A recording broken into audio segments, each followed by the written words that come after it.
비슷한 친구를 선택한다는 거, 이게 논리적 근거가 있는 행동이야.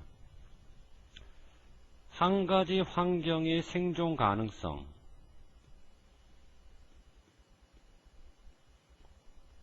그것에 대한 평가. 무슨 말이야? 내가 살고 있는 환경에서 내가 과연 생존 가능할지 생존 불가능할지를 평가하는 것. 그 평가 자체는 되게 위험스러울 수가 있거든. 이게 왜 위험스러울 수가 있냐면, 환경을 평가해 봤어. 생존 가능한지 불가능한지. 그런데 밝혀졌지. 환경이 어떻다고 밝혀졌나? 치명적이라고 밝혀졌어. 환경의 생존 가능성을 평가했지? 문제는 그렇게 평가된 환경 생존 가능성이 너무 늦다라는 거지, 시기적으로는. 그러니까 생존 가능한지 생존 불가능한지 평가 자체는 시기적으로 너무 늦을 수가 있으니까, 그래서 인간은 진화를 시켰는데 뭐를 진화시켰냐면 욕구. 어떤 욕구? 관계를 맺는 욕구.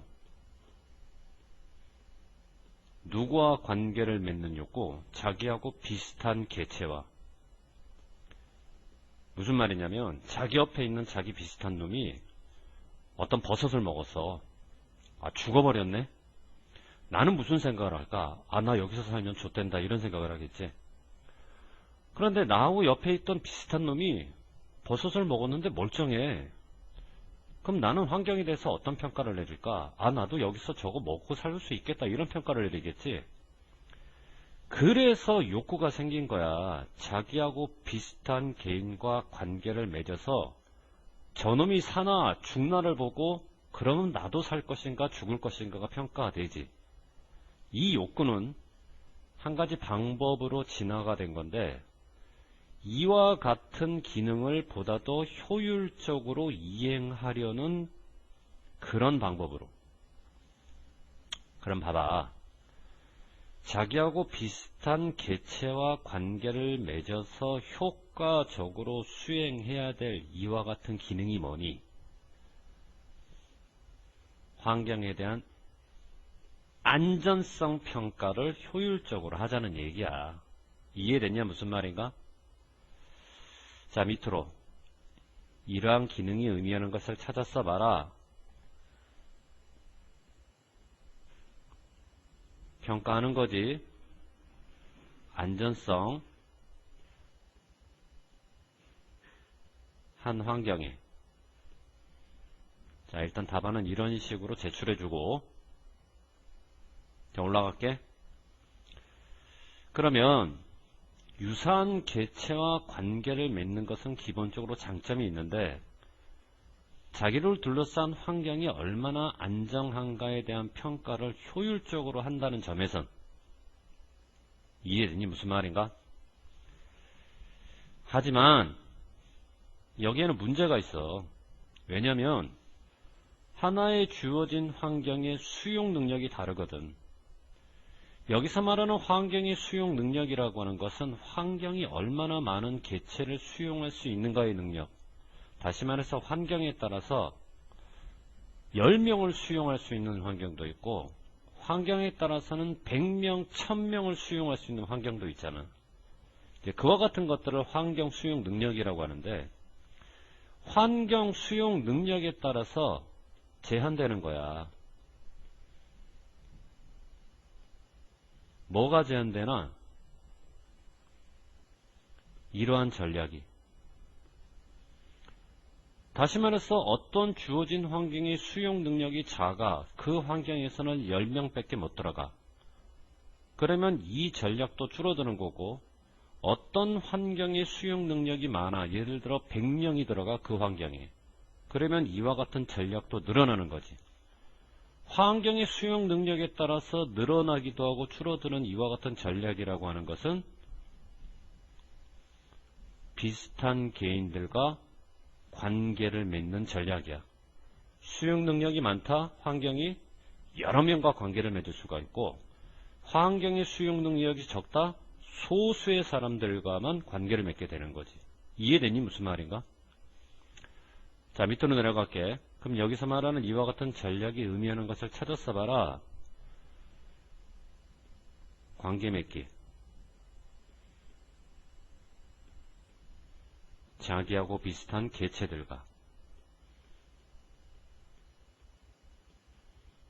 자, 답안을 이런 식으로 써주면 되겠지, 그지?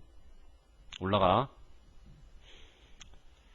그러니까 예를 들어서 환경 속에 주어진 자원, 굉장히 제한적일 때, 그와 같은 특정 장소에 살고 있는 개체들은 모두가 똑같은 것을 할 수는 없는 일이야. 자, 무슨 말이냐? 예를 들어서 나무가 되게 부족한 그런 곳에서는 모든 사람들이 다 나무집에서 살 수는 없는 일이고, 망고라는 과일이 되게 부족한 곳에서는 모든 사람들이 그 망고를 다 먹을 수는 없는 일이지. 제한된 자원을 둘러싸고 뭐가 벌어지고 있는 거야? 경쟁이 벌어지고 있는 거야. 그때는 말이야, 유사한 개체와 관계를 맺는 게 단점이야. 왜 단점이니? 유사한 개체와 관계를 맺었다면 제한된 자원을 둘러싸고 경쟁을 해야 되기 때문에 유사한 개체가 다 경쟁자가 돼버리는 거지. 이해돼? 경쟁자가 많으면 생존할 수가 없잖아. 그러니까 이와 같은 경우에는 합리적인 전략은 바뀌어야 돼.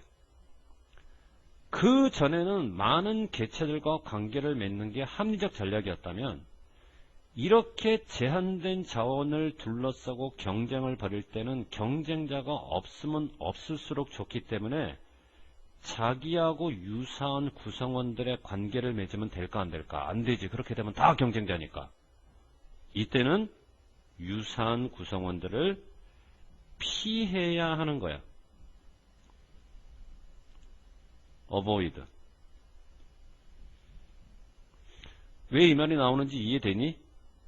다시 말해서 자기가 살고 있는 환경적 수용 능력 혹은 자원의 있느냐 없느냐에 따라서 많은 개체와 관계를 맺는 것이 유리할 때도 있지만 적은 개체와 관계를 맺는 것이 더 유리할 때도 있고, 그런 경우에는 자기하고 비슷한 개체들을 가급적 피하는 것이 합리적인 전략이라는 거지. 이 점은 굉장히 중요하다. 자, 그럼 이 글에서 우리에게 던지는 주제는 뭐냐면, 소셔빌리티라고 하는 것은 교제 내지는 사교, 사람들과 만나서 관계 맺기, 환경에 따라서 제약이 생길 수가 있다는 얘기지. 아까 제한한다라는 말 때문에. 환경이 제한한다고 그랬지. 자, 그것 때문에 제약이 생길 수가 있다는 얘기고, 만일 우리가 우리의 욕구를 충족시킬 수가 없는 상황이라고 한다면, 이유는 자원이 부족해서, 이 얘기는 환경적 풍부의 문제가 아니라 환경적 희소성의 문제로 들어가야지. 환경적으로 희소하다는 게 바로 자원이 부족하다는 얘기니까. 그런 경우에는 자기하고 비슷한 친구를 사귀는 것이 경쟁자가 늘어난다는 얘기고, 경쟁자가 늘어나게 되면 생존에 불리하니까 그와 같은 전략은 합리적일까 비합리적일까? 그거는 비합리적인 거야.